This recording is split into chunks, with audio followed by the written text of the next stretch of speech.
Today's guest is Karen Hall. She is now the director of the Los Angeles Tribune's Women's Journal, as well as the host of the Hero Within podcast. I had the chance to meet her at Podcast Movement, one of the biggest events for the podcasting platform, and we immediately connected.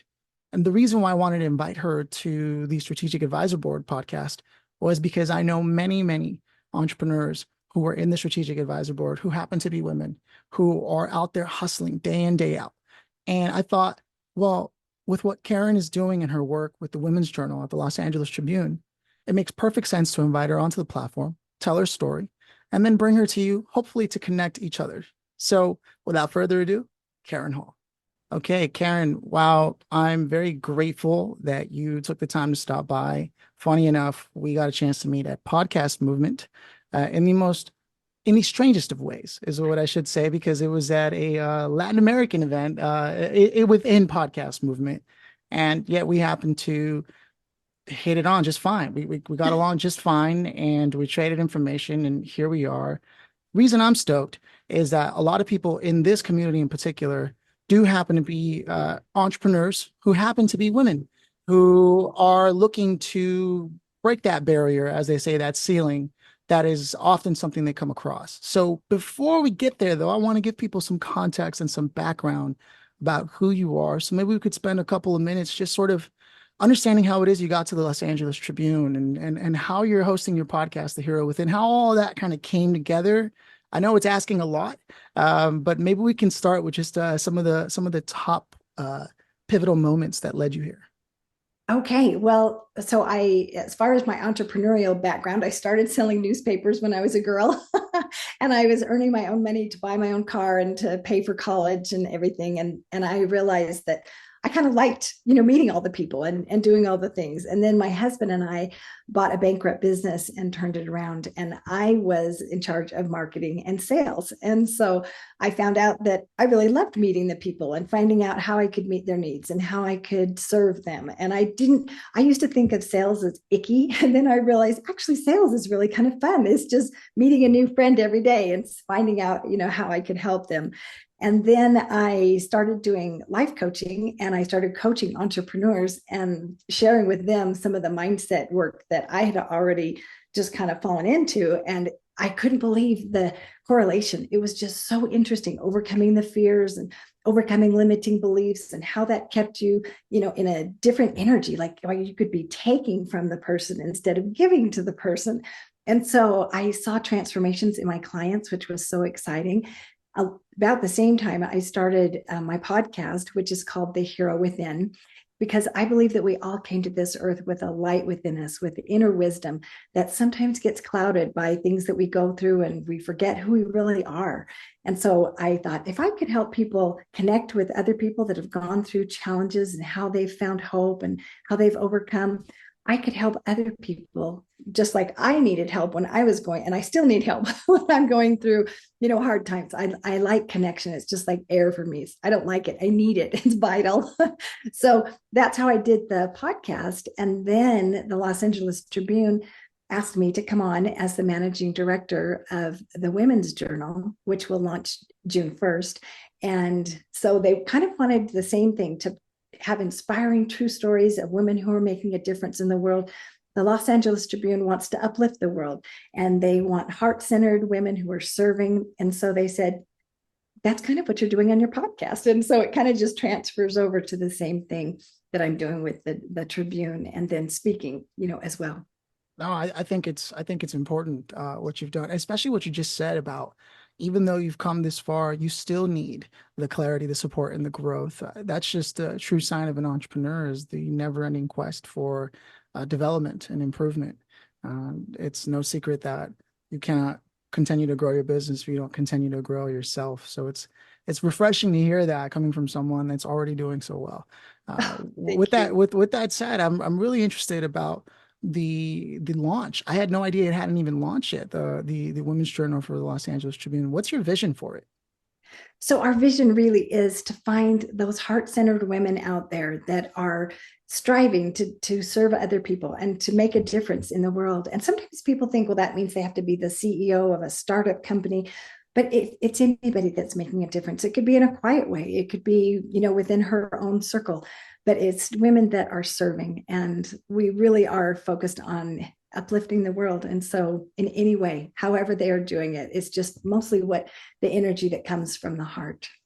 Now, I have it in my notes here that you had at some point worked with Marianne Williamson, if I'm not mistaken, in terms of your own coaching and development. What kind of influence and impact has it had on the work that you do today?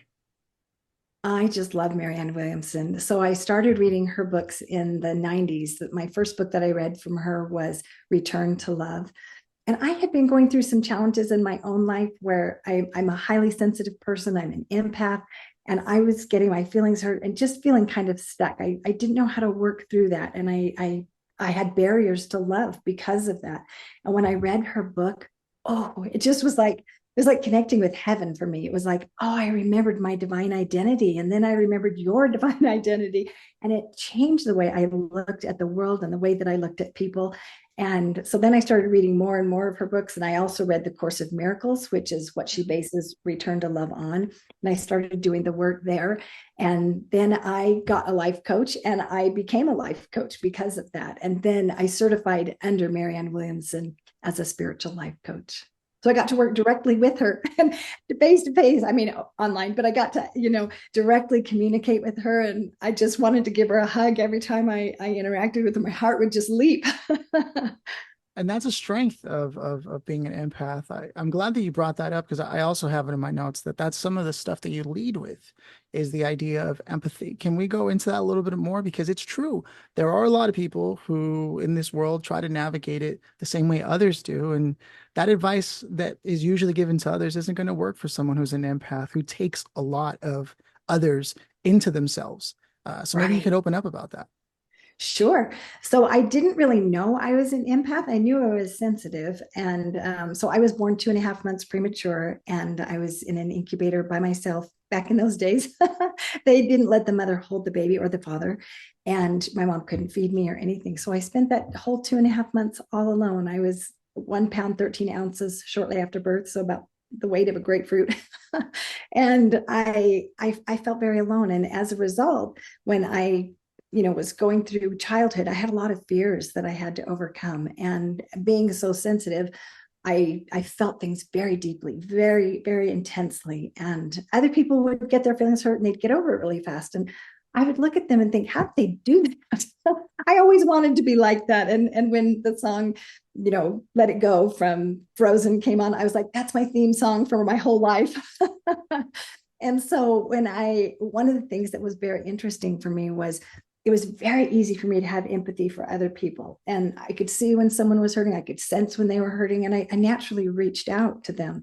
But when I was hurting, everything flew out the window. All the things that I knew, everything that I had learned from Marianne Williamson and everywhere else, the Bible, everything, it was just gone. And I didn't understand that when my emotions were escalated, that I couldn't access my prefrontal cortex and I couldn't access my memories or my knowledge or anything. And so two things happened. One was I became focused on my pain and I forgot to even have kindness to myself. I felt a lot of shame for being so sensitive because I wasn't like other people around me. And I wish that I could get over things quicker. That was always my goal was hurry up. And people would say to me, aren't you over that yet? Well, no, actually I'm not. And so I first had to learn to have empathy for myself and to practice self-love, which taught me how to emotionally regulate. And that was very powerful because then I could come back online and I could access those tools that I had that I learned that were so effective in helping other people but also in helping myself. And then I was able to do something else that was just magical. And that was I was able to have empathy for the other person. So say you and I had a difficulty and something had happened. My first reaction is to feel disconnected from you. I don't understand what's happened. Wait, what just happened? Why did that happen? And I'm kind of confused. And then as I emotionally regulate myself and I remember my tools, one of my first mantras that not when I was a child, but when I was in college, one of my early mantras was a quote by Stephen R. Covey where he said, seek first to understand and then to be understood. And I remember when I first heard that, I thought, well, that's so foreign because I want to explain to you how I feel when I'm feeling disconnected because I want to get back to feeling connected with each other. But when I followed that formula, and it took me a lot of practice to follow that formula, and I really tried to understand where you were coming from and love you and have empathy for you, it changed the whole dynamic. Once you trusted me and you believed that I felt that way and I conveyed that to you, then your defenses started to drop also. And then we were able to connect with each other. I was able to understand. And many times it was simply a misunderstanding. And then my feelings, of being hurt just evaporated. And then we were close and connected again. And I marveled at that. I just marveled at that. And I realized that it applied not just in personal relationships, but in business relationships as well. See, there's something profound to what you said, because, at the risk of being vulnerable here myself, I do find that whenever I make a mistake personally, I'm very, very critical of myself. And I do believe there's a shade of shame to behind my being critical with myself. And it makes sense that then the decisions I make in that state are really poor. I have my own things I have to overcome, right? So it's really cool to hear you break that down the way you did. I can tell there was a lot of work that took place. And I think that there are a lot of people today, more than ever, who are so disconnected with social media and everything. They're not spending time with anyone other than whoever's in their immediate circle. They're not building new friendships, which probably has an impact on the brain as well. I'm just Yeah. curious, how have you, in your work with people that you've coached and your own development, how have you seen people change over time with the advances of social media? I believe you were around prior. Even I myself remember there was a time where you had to wait till you got home to speak to somebody on the phone. I was a kid, but I distinctly remember it because it's the only phone number I remember as a kid, you know? Yeah. Uh, and now you feel like you can reach someone instantly, and yet we feel more disconnected than ever before. Do you have any thoughts on that? Yes, and in fact, just recently, the Surgeon General did a report on the epidemic of loneliness that we are going through.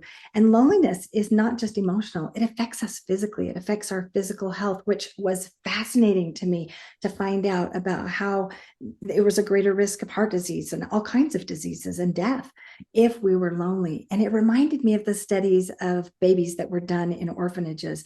They used to think that if they met all the baby's physical needs, well, surely they would thrive. But even when they met their physical needs, if they weren't held, they died. And so that taught me what a miracle it was that I lived without being held and receiving that mother's touch for all those years. I mean, all those months when I was in the hospital. And I have such a high connection. Like I said, it's like air for me. And so I think that really most of us do. There's a universal need to be seen, to be heard, to be understood, and to love, and also to receive love. It's the same thing. If I have this need to receive love, I also have the need to give love. And if you don't receive it, I feel blocked in that way too. And that's what I loved about when I met you. I felt so much love from your heart. I hugged you. Yeah. I just felt immediately this warmth from you. And I gravitated toward that. And I appreciate that so much about you. And what's interesting about that is that if you were in business and I was interested in your product, I would buy from you in a heartbeat Same. because your genuine warmth came through, that you really cared about me and you were so interested in me. And so I think that many times we forget how important that is, even in the chance interactions. Like when I when I go to Walmart or something, my husband always says, we can't get out of there in less than an hour. It says on your forehead, tell me your story. And I really do want to know. I love to hear people about people's life, and I love to meet people. And so a lot of times that we forget that even just a quick text message can make a difference in somebody's life. And even if we're not doing the face to face, which I prefer face to face because I like to hug people, but if I can't do that, I can still connect with you the best way that I can in any way. And so having that connection is just, it's vital. It's vital to sustaining our self-esteem, to sustaining our physical health, so many ways. Yeah, it's funny. I was born, I think, 5 weeks early myself, which is a really interesting. When you said that, I was like, whoa, me too. Maybe there's something to that there. I mean, I don't have the science, right? But I do like to think that I take the extra mile myself to really listen to others. I feel it's the way I'm able to have conversations like the one that you and I are having now, where we can reach a high degree of intimacy relatively quickly and effortlessly without a need for guard, because it's understood what we might be trying to accomplish with this conversation. In the spirit of that, what would you say, if you could, was one of the things that really, because you told us how you evolved to understand some of the triggers and things you were dealing with and how you overcame it. For anyone who's listening who just needs it really spelt out, because let's face it, entrepreneurship, they often tell you, the common hustle culture that's out there, the messaging that's out there is grit, get up, go. And that may work for a lot of people. Some people just are able to generate that energy and to just live with that. At some point, I feel like it comes crashing down. It's no secret that there's a high degree of suicide amongst entrepreneurs. There's a high degree of cataclysmic financial failure amongst entrepreneurs, and it probably has a lot to do with not doing certain work. And so, in the effort to sort of push that back a little and give people a moment to pause, along with helping anyone who's just overly empathetic, which I don't think is a thing, but I'm trying to reach them by saying that people who have their heart on their sleeve and they couldn't help it if they tried to be any other way. What is one tool maybe they want to consider, whether it's sit down every Sunday and ask yourself this question or whatever the case may be? What would that be? Yeah, and I'm so glad you asked that question, because when you feel that you're a very sensitive person, an empath, or however you describe it about yourself, many times you do feel different than other people, and there can be some loneliness. Similarly, there can be some loneliness as an entrepreneur. And so, what happens oftentimes when we feel those lonely feelings is we don't process the emotions in the same way, because I like to talk about things. And if there's nobody to talk about, sometimes it's very challenging for me. I'm like, I need to talk to somebody about this. When I talk, I receive insights. And so one of the things that I have learned that is very important is to practice self-love. And so if I have nobody else, 3 a.m, and something's bothering me and it's keeping me up and my mind is turning, I can still practice self-love as if I am talking to someone else. And sometimes I pretend that I am talking to someone else. Sometimes I'll write like to someone and then I'll have them write back to me. Sometimes I do it with God. I'll write to God and then I'll have, what would God say back to me? And I'll write it down. And that is so comforting to me. Sometimes it's another person maybe that I'm having a difficulty with. I'll use my imagination and have them write to me. And what happens is, first of all, I get in touch with my feelings. Second of all, I look at it differently. And Marianne Williamson says it so well. She says, you can either have love or you can have a grievance. And when there is a difference of opinion or some difference in the relationship where you're feeling disconnected, that feeling of disconnect causes our emotions to escalate. We are wired for connection. So anytime we feel that way, we feel off, we can start to feel more unhappy in different ways. We can have more fear, we could have shame, whatever the emotion is. And so anything that we can do to help regulate those emotions is very helpful. So writing is helpful for me, praying is helpful, talking is helpful. And then if, say, I was in a place where I couldn't make any sound or I couldn't write, I can still think things. I can still think loving things about myself. And sometimes I hug myself. And there's an actual technique that neuroscience has shown. It's called havening, and you stroke your arms down. And when you are escalated emotionally, this helps to calm you. And it mimics, like a mother's touch. And that has been helpful to me. We've all heard about breath work. Probably most of your listeners have heard about that. Breath work is very powerful.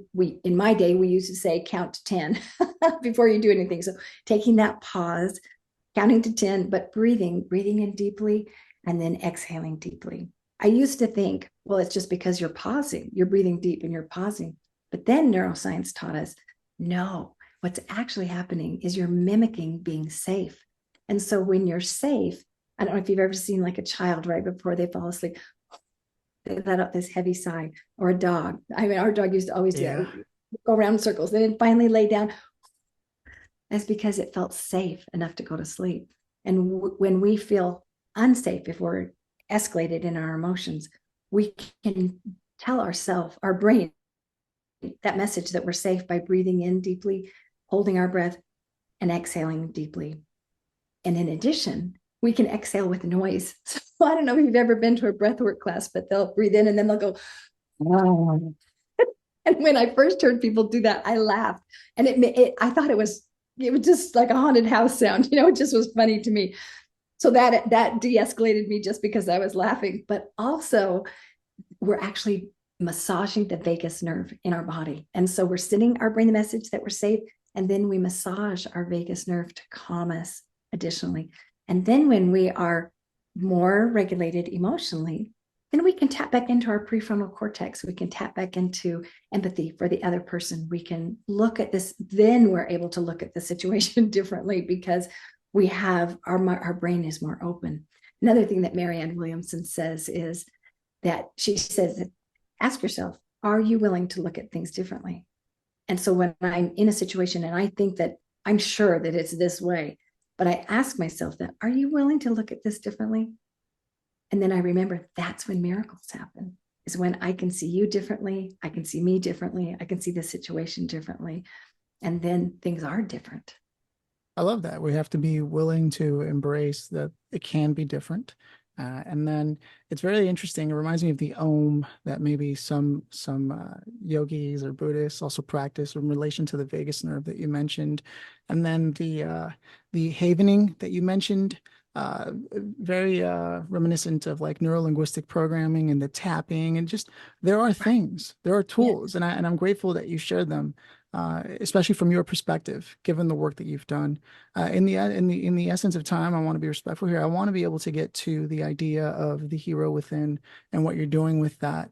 As we begin to close things out, can you tell me a little bit about your vision for this show specifically? Is it connected to the Tribune? What does that look like? Yes. So I started the Hero Within podcast because I had gone through challenges in my life and I couldn't find someone else that had gone through what I had gone through. I didn't realize at the time that that wasn't necessary. Even if you had gone through something different, you and I could still support each other because maybe you felt lonely and maybe I felt lonely for different reasons, but we could still support each other and relate on that level. I love it when someone can relate to me. And so I started writing a book and I was interviewing people that had gone through challenges. And then I realized, oh, I could do this on a podcast. I could just share these stories, and then anybody from across the world could hear the story, and maybe they could relate and connect with the guest, and then they could feel supported and realize they're not alone, that they're not the only one that feels that feeling. And so that's why I started that, was so that I could help others, because I thought, if I could help you or one of your listeners or anybody else to not suffer as I have suffered, then my suffering is not in vain. And that brings me so much joy, to be able to lift other people. And so that's my mission. That's why I do what I do. That is what motivates me every day. And then with the Los Angeles Tribune, the podcast is connected with them also. And now I'm also the managing director of the Women's Journal, where we're also sharing inspiring stories of women who are making a difference in serving. No, I love it, and it's proven they have far more access to empathy than most men allow themselves. I should say, specifically allowing themselves, right? So again, as we begin to close things out, I want to roll out the red carpet for you and give you the chance to invite those who are listening to either connect with you on a specific social channel, website, but also, is there any call to action? Yeah, so I would invite all of your listeners to join the Los Angeles Tribune Leadership Week, which is coming up May 1st through 7th. I'll be speaking at that also. And there will be so many different speakers that talk about relationships, about business, about leadership, all the different topics that you would love to hear about. It's free. And so they can just register at laleadershipweek.com. And then at my podcast, it's The Hero Within, and they can put Karen Hall next to it. And they can reach out to me. I have my links on the show notes of all the shows. So I'd love to connect with any of your listeners. And I'm so grateful, Phillip. I'm so grateful to connect with you. It just is such a joy Same. to know. No, it's been an absolute pleasure. Seriously. I should have scheduled more time because I feel like we just got started. We'll But have that just goes follow-up. to yeah, that just goes to show we'll have to do a follow-up. Karen, thank you so much for stopping by. It's been a pleasure. Thank you.